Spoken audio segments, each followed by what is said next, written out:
bulan ini kita belajar dari Nehemia. Di bulan ini kita fokus belajar dari Nehemia. Dan saya sejak saya mempersiapkan firman Tuhan ini, saya rindu setiap minggu itu kalau bisa semua jemaat itu kumpul. Khususnya pemuda-pemuda lebih mantap lagi. Pemuda-pemuda lebih mantap lagi.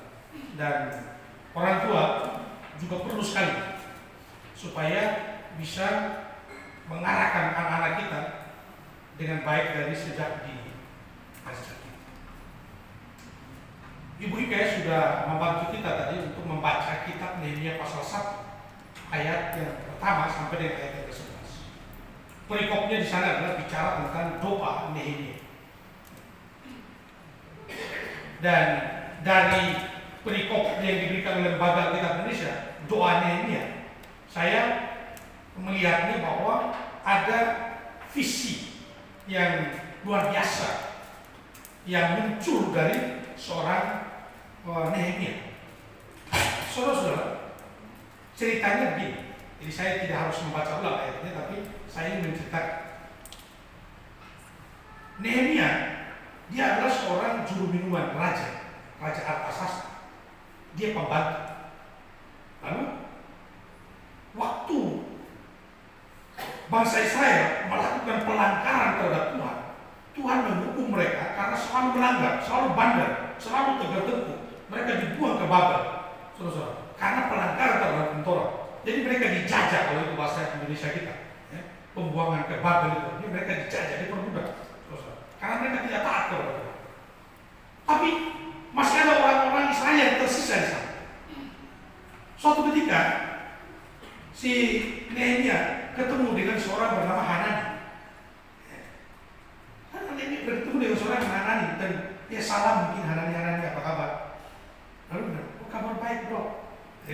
Lalu kemudian dia tanya, gimana kabar tentang teman-teman kita yang masih tersisa di Yerusalem? Wah, si Hanani itu bro, ini yang saya ceritakan. Mereka dalam kesusahan besar. Tembok Yerusalem sejak dirobohkan oleh musuh. Seperti pertahanan politik kita begitu rapuh sekali. Orang-orang Israel begitu terserak balak dan benar-benar tidak menentu dan kesusahan pokoknya. Dia berdoa. Dia bahkan mengaku dosa ya. Dia mengaku dosa. Kami telah bersalah. Firman-Mu pernah disampaikan melalui Musa. Kalau kami setia kepada Engkau melindungi kami. Tapi manakala kami menyimpang dari jalan, Engkau juga adil, Engkau juga menghukum kami. Tapi janganlah menghukum kami dengan waktu yang panjang. Saudara-saudara, itulah yang digumuli oleh seorang Nehemia. Lalu kemudian dari cerita ini, saya mengambil satu tema yang ingin saya sharekan kepada saudara-saudara sekalian. Kualitas pemimpin dalam visi. Kualitas pemimpin dalam visi. Ini penting sekali menurut saya, saudara. Kualitas seorang pemimpin dalam visi. Lalu kemudian, apakah kita harus sama seperti Nehemia semua? Saudara-saudara, kalau baca Galatia pasal 6 ayat 1, saudara. Galatia pasal 6 ayat 1 mendapat informasi bahwa kalau ada orang yang kedapatan melakukan kesalahan, ada orang yang kedapatan melakukan suatu pergumulan atau suatu penyimpangan, maka kami yang rohani harus menegur dan mengarahkan orang itu. Tapi ingat, jangan sampai kamu sendiri juga tersandung. Dari sini apa yang bisa kita dapat, Bapak? Itu berarti setiap kita adalah pemimpin. Amin, Bapak. Setiap kita adalah pemimpin. Kalau setiap kita adalah pemimpin, berarti kita harus punya kualitas pemimpin rohani. Kita harus punya kualitas dalam memimpin. Entah itu memimpin di dalam keluarga kita. Itu sebabnya sasaran dari tema ini. Sasarannya bisa dibaca. Agar jemaat Baptis Makassari mengenal kualitas kepemimpinan Nehemia melalui visi, keterlibanan, dan solidaritas bangsanya. Hal ini dapat menjadi teladan para pemimpin rohani masa kini. Ya, jadi agar Baptis Mekarsari mengenal karena kualitas kepemimpinan Nehemia supaya bisa dijadikan juga contoh di dalam kepemimpinan kita. Amin Bapak Ibu? Setuju? Berarti fokus, harus fokus. Saudara-saudara, apa itu visi? Ada dua orang baptis saya kira yang bisa saya jadikan kutipan. Yang pertama, namanya Andy Stanley. Dia bilang apa? Visi adalah gambaran mental yang jelas tentang apa yang dapat terjadi, yang didorong oleh keyakinan terhadap apa yang seharusnya terjadi. Sekarang saya mau coba kawinkan dengan Nehemia. Saudara perhatikan baik-baik. Nehemia ketika dia mendengar dari Hanani ada kesusahan besar di sana, lalu kemudian langsung dia kaitkan dengan kehidupan bangsa Israel. Kita dibuang ke Babel karena kita melanggar hukum Torah. Kita dibuang ke Babel karena kita melanggar perintah Tuhan. Maka ada yang terbuang, ada yang tersisa. Tapi yang tersisa juga ada kesusahan besar di sana. Saudara-saudara. Lalu kemudian langsung firman Tuhan dia kaitkan, ada masalah, ada sesuatu yang terjadi. Saudara-saudara.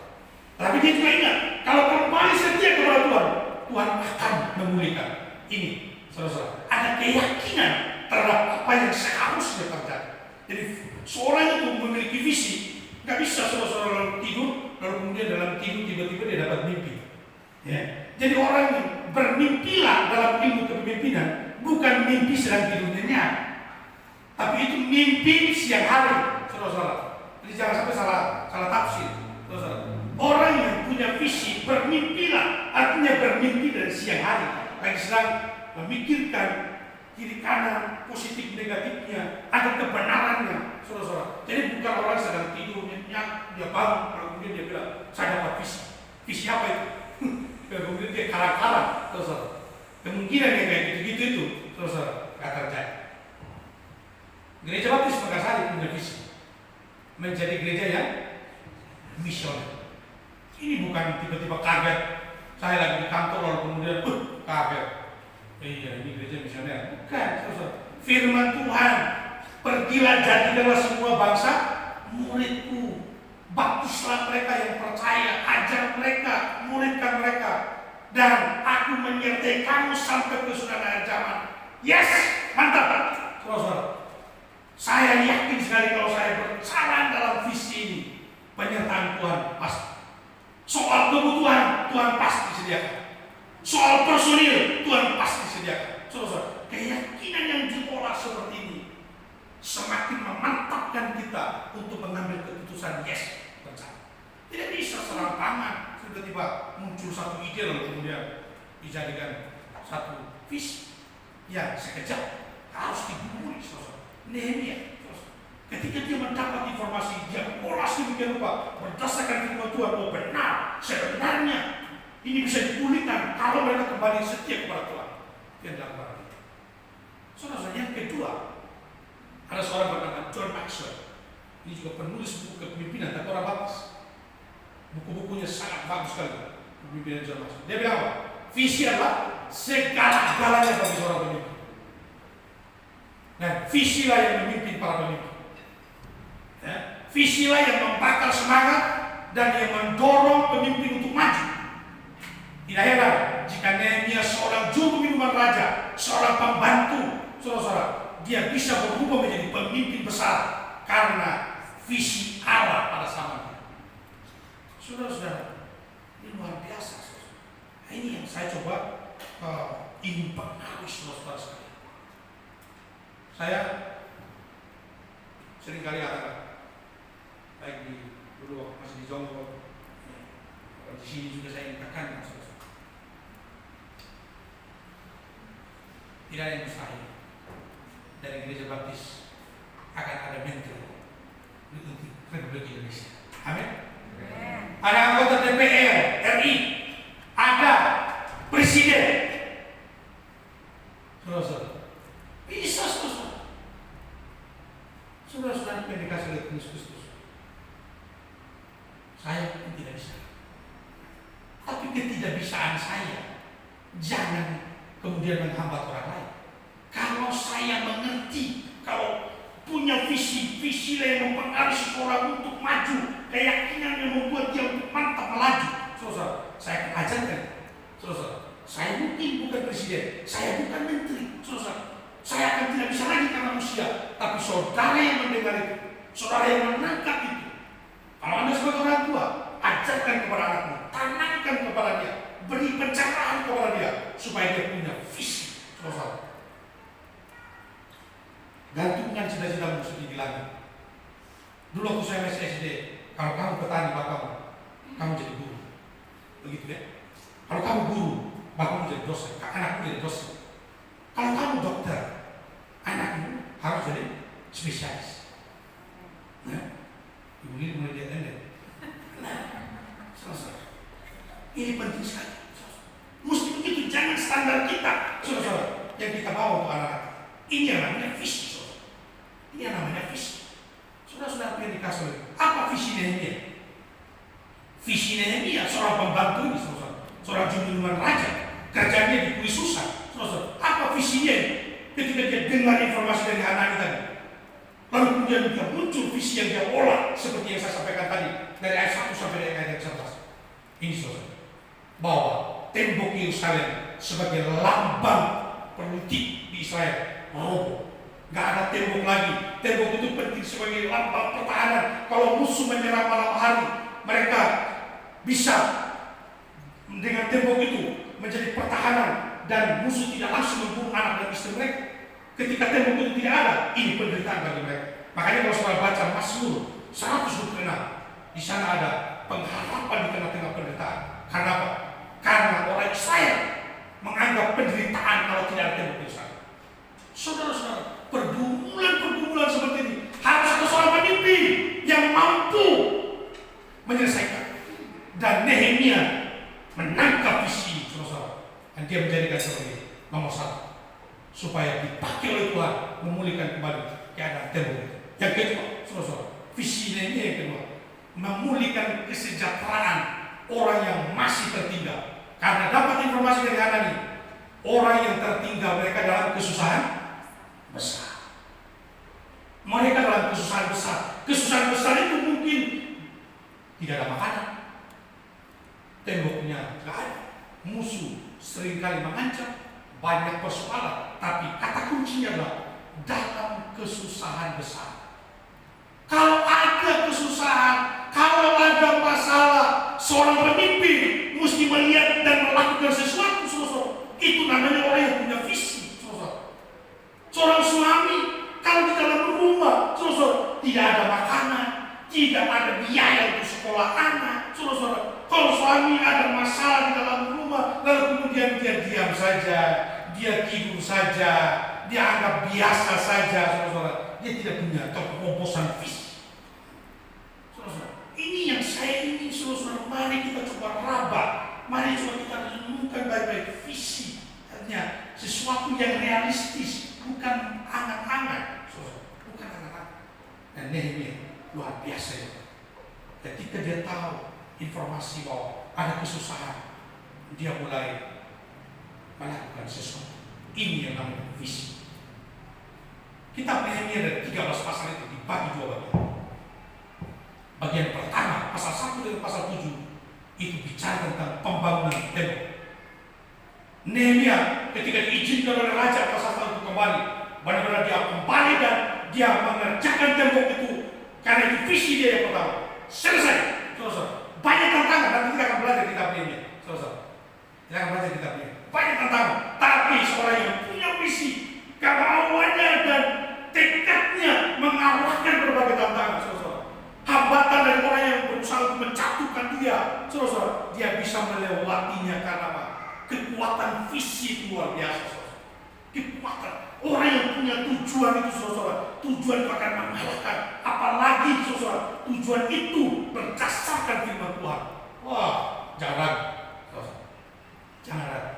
Itu sebabnya saya bersama dengan saudara-saudara Jemaat Mekarsari.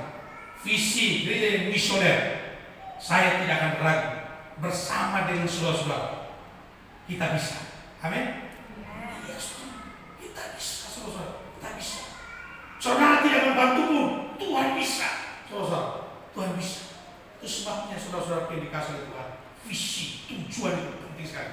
Dan yang kedua, pasal 8 sampai pasal 13 ini bagian pembangunan umat.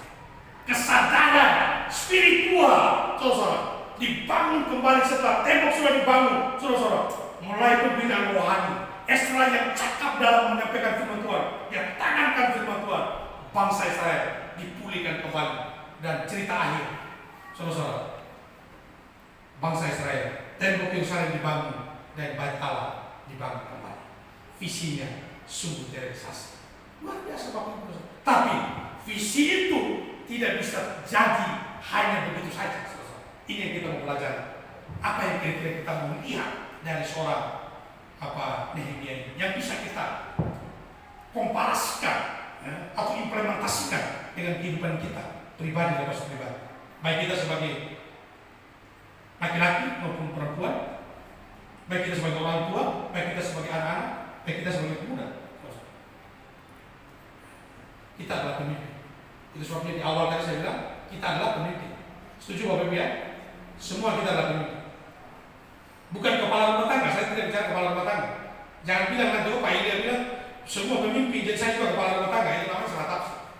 Saya bilang kita semua pemimpin rohani. Apakah saudara telah memiliki visi Allah memimpin keluarga? Ada sudah ada tujuan memimpin keluarga. Saya ingin cerita. Waktu saya merintis pelayanan di Jombang, istri saya waktu itu kerja di perusahaan Korea. Saya dapat honor PK waktu itu 200.000 sebulan. Tapi itu cepat habis. 200.000. Istri saya punya gaji besar. ATM-nya saya pegang. Bagian pengambilan saya. Syukur dia nggak bisa bawa motor, jadi saya yang bisa bawa motor sih gampang. Tapi sudah hati-hati. Waktu kami melayani banyak sekali,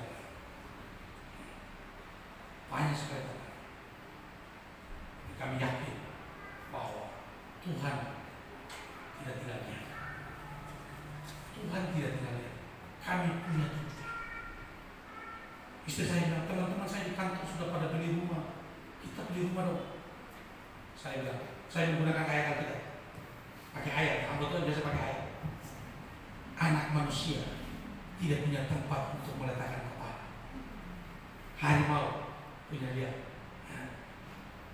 burung punya sarang, tapi anak manusia tidak punya tempat. Saya bilang kepada istri saya, kita ini hamba Tuhan. Rumah bukan tujuan kita. Firman Tuhan, anak manusia tidak punya tempat. Kalau burung dia punya sarang, kalau harimau dia punya liang. Istri saya karena nggak mengerti, dia bilang, oh ya, baiklah. Kami diresolusi, rumah yang kami tempati dibeli sama Pak Haji. Lalu dia bilang, dia datang hari Rabu dia datang, Pak Pendeta, rumah ini kami sudah beli, tolong kosongkan besok sampai hari Jumat waktu hanya 2 hari. Wah, saudara, di situ saya benar-benar tertampar, saudara. Saya menangis sama Tuhan, bagaimana solusi? Coba kalau beli rumah mungkin, walaupun cicil kan bisa. Tapi dalam 2 hari nggak mungkin kan mengajukan cicil rumah.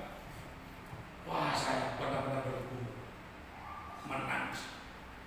Kami harus kosongkan rumah ini. Bagaimana tempat? Bayangkan 2 hari. Pak Kris saja cari tempat aja berminggu-minggu. Ini saya hanya 2 hari susah. Kalau Pak Nabi itu teman juga. Dia punya ruko di Kelapa Nunggal yang kemudian ada maksud Tuhan kami pakai untuk gereja.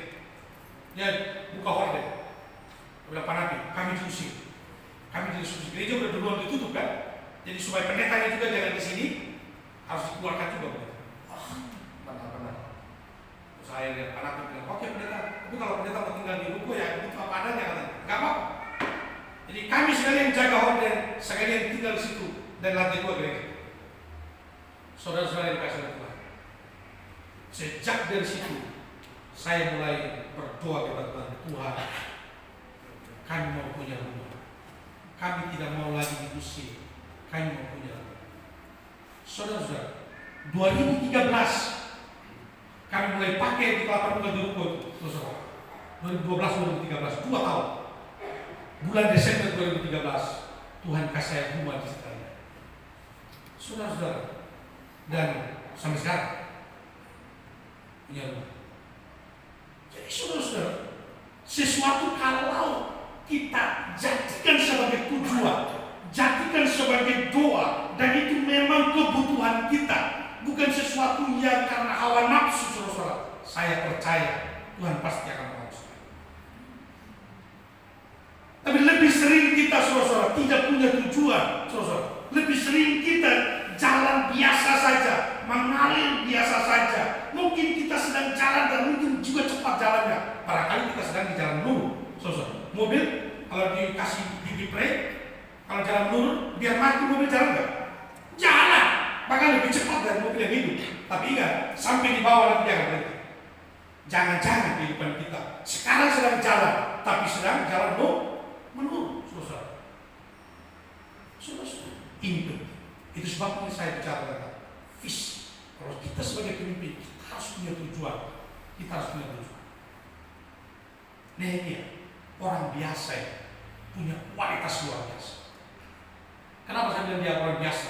Oh dia ini, saya detail begini, saudara. Ayat 1 ayat 11 pasal 2 ayat 1, informasinya jelaskan Nehemia, bapaknya Hakalia. Ini keluarga biasa. Siapa lagi? Dia dari suku Yehuda yang ikut ditawan ke Babel, saudara. Dia budak sebenarnya. Dia juru minuman, dia pembantu, saudara. Di mana tempatnya? Di Puri Susan. Puri Susan itu saya coba cek-cek, jangan-jangan semacam di dapur begitu ya. Macam-macam. Tapi dia juru minuman raja, begitu. Barangkali ada tempat yang khusus, tapi namanya dia Puri Susan. Artinya apa? Dia orang biasa itu, saudara. Dia bukan seorang konglomerat, bukan seorang pejabat yang luar biasa, saudara. Dia kerja. Memang dia sering ketemu dengan raja karena lantaran dia yang ngurus minuman, ya kan? Dia mesti cek steril minuman dan sebagainya, saudara. Tapi saudara, lihat latar belakangnya. Dia bukan orang yang pantas untuk visi besar menyelamatkan bangsa Israel. Tapi Tuhan pakai dia menangkap visi Tuhan.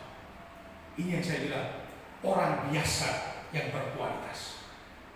Siapa saya, siapa saudara? Mungkin kalau kita menghadapkan cermin wajah kita bilang, aduh, kamu orang kita, kamu tampang kurang meyakinkan, nggak bisa aja. Kalau kamu juga tampang kering, mungkin berbagai macam alasan kita taruh di dalam diri kita, sehingga kita menjadi tidak maju. Seperti Amsal berkata, hujan baru mendung, kita udah bilang, waduh, di Cisalak hujan lebat banget. Padahal baru lihat mendung, belum tentu hujan. Sering kali kita mau ke gereja, mau berangkat ke gereja, lihat kakak aja sedikit, oh mulai gelap di sana. Langsung kesimpulannya, hujan lebat di Makassar. Tahu dari mana? Oh lihat. Padahal belum lihat hujan. Sering kali kita, belum lihat secara nyata, sudah punya jawaban sendiri yang menyebabkan kita terkungkung, menyebabkan kita tidak maju. Andai kan Nehemia dia lihat, ini orang anaknya si Akannya, ini kan pembantu di Puri Susan lagi. Aku kerjanya hanya untuk melayani minuman. Bagaimana aku bisa melakukan sesuatu yang besar? Udahlah aku di sini aja, nyaman di sini aja lah. Barangkali bisa begitu, tapi tidak demikian. Seorang yang punya visi, Nehemia, Nehemia tidak melihat latar belakangnya. Lagu tema kita, lagu tema itu bisa dimainkan ulang lagi minggu lagi. Tuhan tidak melihat latar belakang kita. Tuhan tidak melihat masa lalu kita. Tapi Tuhan mau pakai kita. Kalau kita berkata, yes, saya mau pakai. Saya mau tangkap ini sebagai bagian dari cara Tuhan memakai saya. Seperti itu susah. Lagi ada 8 respon. Saya catat dari ayat sampai ayat 11. Yaitu respon yang pertama, dia menangis. Dia menangis. Kalau orang menangis, kira-kira menangis bercanda nggak atau sungguh-sungguh? Pasti sungguh-sungguh. Kalau orang menangis, kalau kemudian dia sedang tertawa, dia pasti menangis sungguh-sungguh. Artinya apa? Ada rasa kekeluargaan, ada kepekaan, ada belas kasih. Dia coba langsung mengkonfir ke dirinya, aku di sini minum makan enak-enak, aku di lingkaran raja, ya. Tapi teman-temanku di sana begitu susah. Saudara, dia menangis, dia berkabung, saudara. Dia berpuasa, saudara. Dia rela tidak makan, dan sebenarnya di dalam berpuasa ini ada maksud juga, yaitu dia ingin menghadap raja. Lalu kemudian dia ingin memberitahukan kepada raja kalau dia punya beban untuk merealisasikan visinya tadi. Ada 2 visinya tadi, Bapak Ibu. Jangan lupa, visi yang pertama apa Nehemia? Tembok. Tembok itu mau dibangun kembali. Visi yang kedua apa? Memulihkan kesejahteraan. Ini apa? Luar biasa. Luar biasa. Memulihkan, mereka sedang kesusahan ini. 2 visi. Tidak boleh keluar dari gereja ini kalau tidak hafal visi. Nanti pastikan mungkin tanya satu-satu. Saudara, dan kemudian dia berpuasa supaya dia bisa menghadap raja dan dia menyampaikan dan raja merestui. Dan dia berdoa kepada Allah. Luar biasa, saudara. Luar biasa. Perhatikan lagi yang kelima, saudara. Respon. Dia mengaku bersalah. Dia bilang memang kami sudah bersalah, keluargaku bersalah, saudara. Orang-orang bersalah tidak mengikuti perintah Tuhan, saudara. Tapi dan juga respon juga, kita harusnya ingat firman Tuhan. Firman Tuhan bilang apa? Kalau kamu melanggar, kamu kena sanksi. Ya, melanggar firman Tuhan hukuman sah. Tapi kalau kamu berbalik, Tuhan pulihkan saudara. Amin, Bapak Ibu. Ini yang namanya ingat firman. Seringkali kita sudah jatuh, kita nggak mau kembali lagi. Ya, sudah jatuh kita nggak mau kembali lagi. Padahal firman Tuhan bilang, ingat firman, kalau kamu menyimpang, sadar dan kembali dong. Tapi kalau kamu kembali setia, Tuhan menyertai dong. Kan begitu, logikanya jelas sekali.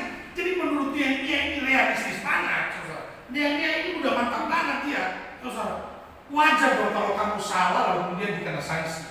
Tapi kan Tuhan mengasihi kita. Kalau kamu kembali setia kepada Tuhan, dia tidak tutup mata. Dia akan menolong kamu, dia akan memulihkan kamu. Dia ingat ini, saudara. Dia ingat Tuhan itu kasih, tidak seperti manusia. Kalau manusia itu kasihnya mungkin ada salah, tapi Tuhan tidak. Dia ingat kasih Tuhan. Lalu kemudian dia mantap dengan penuh iman, dengan penuh keyakinan dia menghadap raja. Raja melihat dia, Nehemia, saya melihat macam ada sesuatu yang kamu gumul, macam ada sesuatu yang berbeda. Lalu kemudian, kadang-kadang dia sudah menangis, ya, air mata, mungkin mata merah kan, ya, namanya berkabung, mungkin lemas kan, berpuasa kan, ketawa, saudara. Lalu kemudian raja, iya raja, dia sampaikan kerinduan dia, kenapa dia berkabung, kenapa dia situasinya berbeda dari biasanya. Dia sampaikan, jika raja berkenan, izinkan aku pulang ke kampung halaman untuk merealisasikan visiku. Luar biasa, dalam nama Tuhan Yesus, raja merestui Nehemia berangkat. Bahkan raja memperlengkapi Nehemia luar biasa, saudara. Pasukan, makanan, semua kebutuhan perjalanan, saudara-saudara, luar biasa, saudara. Ini yang saya pikir-pikir luar biasa Tuhan. Saudara, Nehemia dia minta supaya diizinkan saja pergi, modal nol pun tak apa-apa. Tapi Tuhan bekerja memakai Raja Persia ini, saudara, bisa yes untuk doanya Nehemia. Lalu kemudian ditambah dengan pasukan, ditambah dengan bekal makanan, perjalanan, bahkan semua kebutuhan yang diperlukan oleh Nehemia untuk merealisasikan visi. Luar biasa, saudara. Ini yang saya sebut dengan kalau kita menangkap visi Tuhan, kita berjalan dengan iman, saudara, Tuhan menyertai kita. Amin. Tuhan menyertai kita.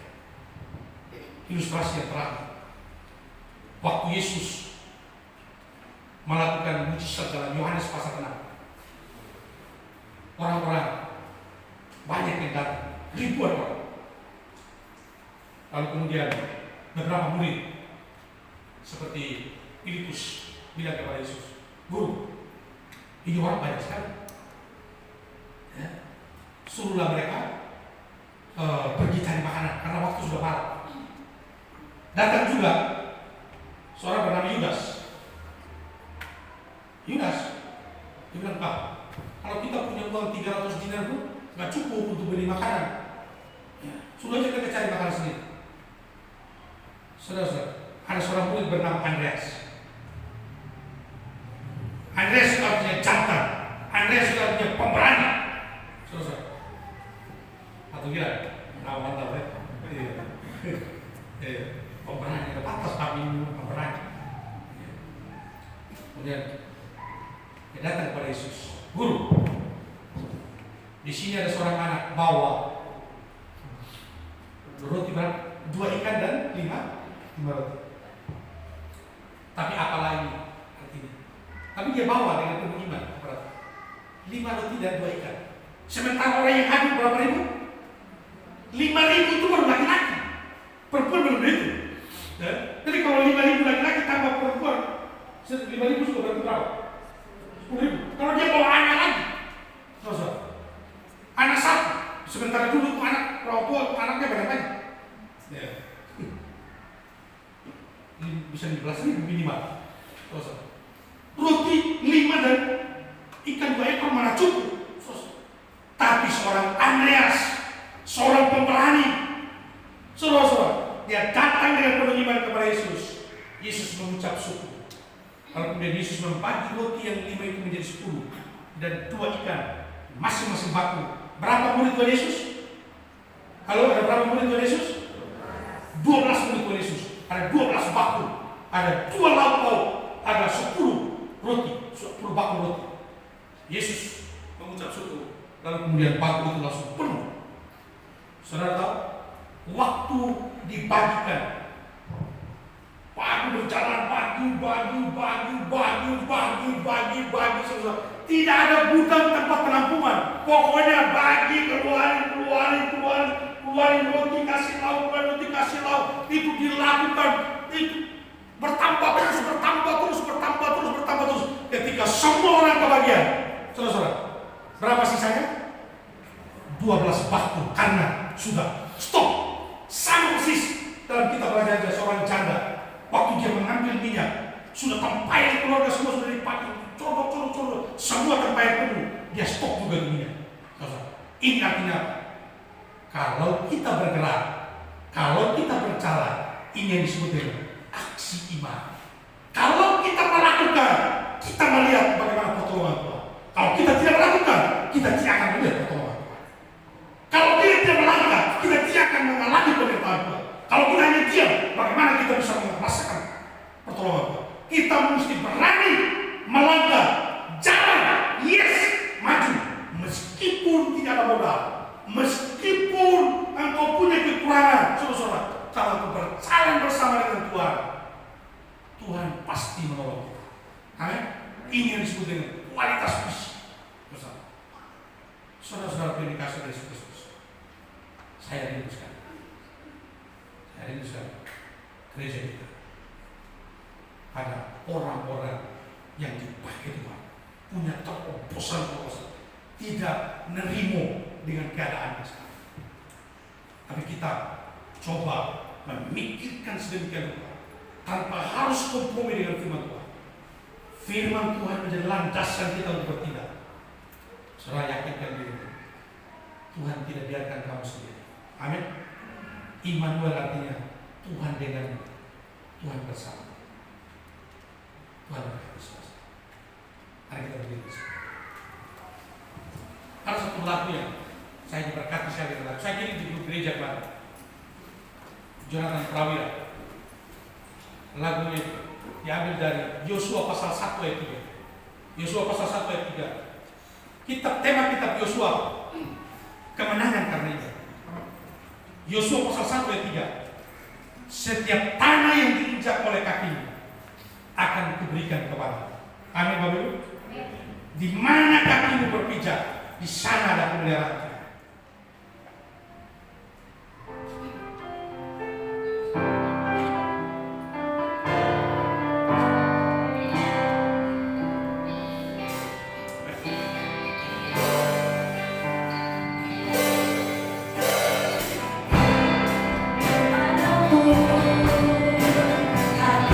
Aku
apapun yang aku kerjakan, bila kau turun tangan pasti menghasilkan. Amin Bapak. Selalu ada berkat yang telah kau sediakan, yang Tuhan sediakan, selama saya dan saudara percaya janji Tuhan di dalam hati. Selalu ada berkat mengikuti senantiasa, selama kita menjaga hubungan dengan Tuhan, setia dan taat kepada Tuhan. Mari kita dengan iman kembali ke Tuhan.